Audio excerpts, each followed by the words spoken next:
আসসালামু আলাইকুম রহমতুল্লাহ। কেমন আছো তোমরা? আশা করি অনেক ভালো আছো। আমিও মন আল্লাহ পাকের রহমতে অনেক ভালো আছি, আলহামদুলিল্লাহ।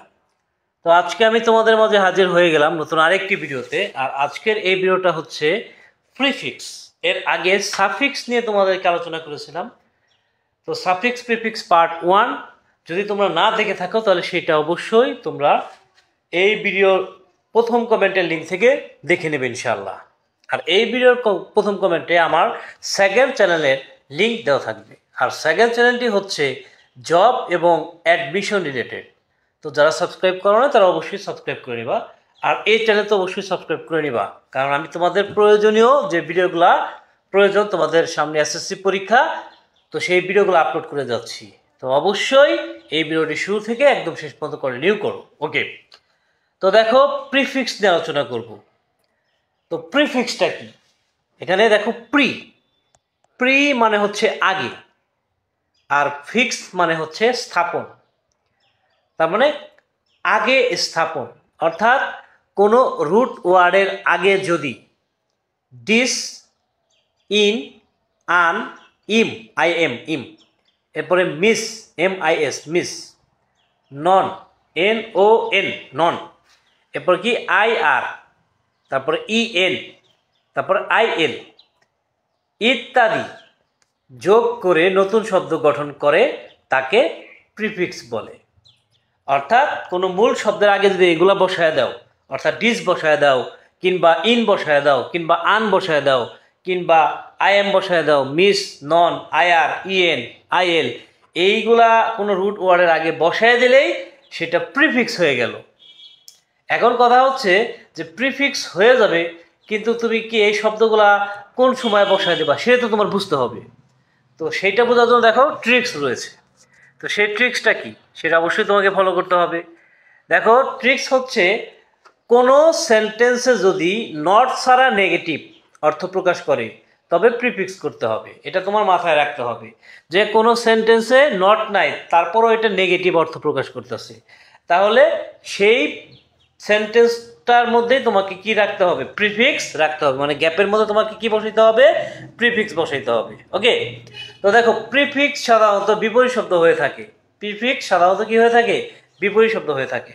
যেমন এখানে দেওয়া আছে কি, যে a dishonest man, a dishonest man is an happy man.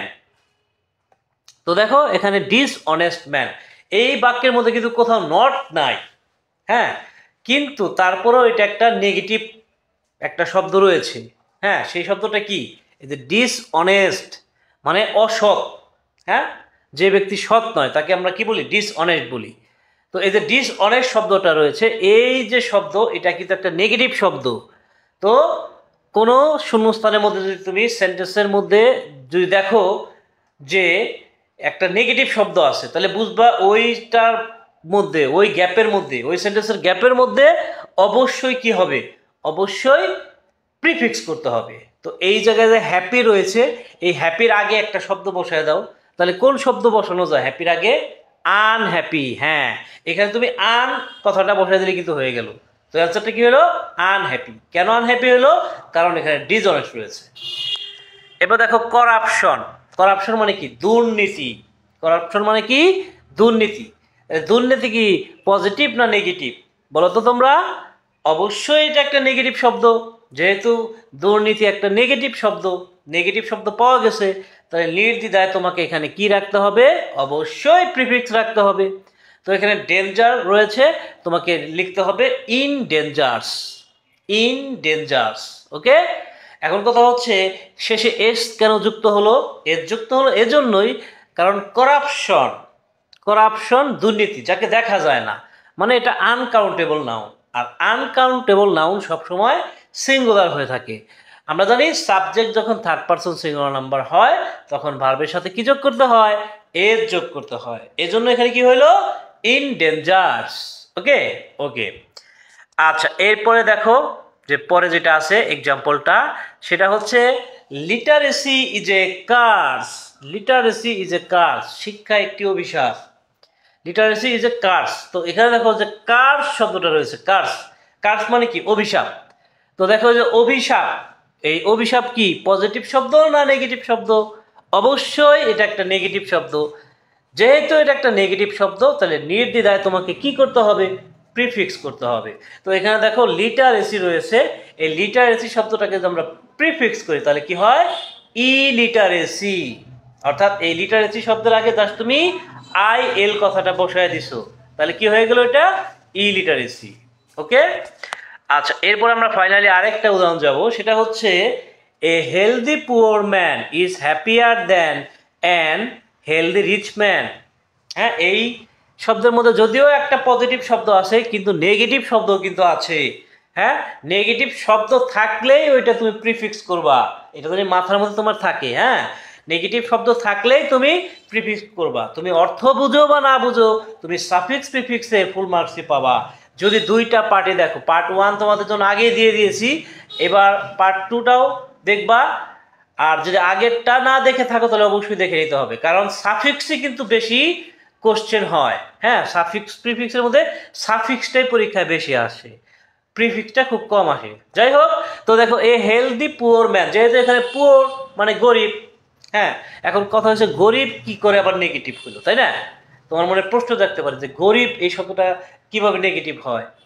তো তোমাকে যদি বলি আমি যে তুমি বড় হয়ে ধনী হবা না গরিব হবা, তাহলে তুমি কি বলবা? তুমি কি বলবা যে আমি গরিব হব? অবশ্যই বলবা না। হ্যাঁ, তোমার ড্রিম তো এটা অবশ্যই নাই। তুমি যে তুমি গরিব, বর্তমানে গরিব আছো, তুমি গরিবই থাকতে চাও, তা তো থাকতে চাও না, তুমি রিচ হতে চাও, কিন্তু কখনো কেউ গরিব হতে চায় না।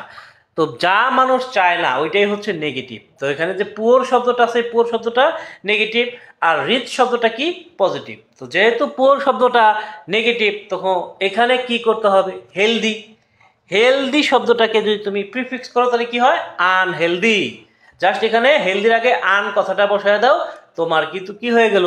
প্রিফিক্স হয়ে গেল। তাহলে কি প্রিফিক্স কি কঠিন না সহজ? অবশ্যই কমেন্টের মাধ্যমে জানায় দাও। তো এই ছিল আজকের আলোচনা। আগামীতে কথা বলবো অন্য কোনো টপিক নিয়ে। সেই পর্যন্ত সবাই ভালো থাকবে, সুস্থ থাকবে, সুন্দর থাকবে। টাটা, আসসালামু আলাইকুম রহমতুল্লাহ।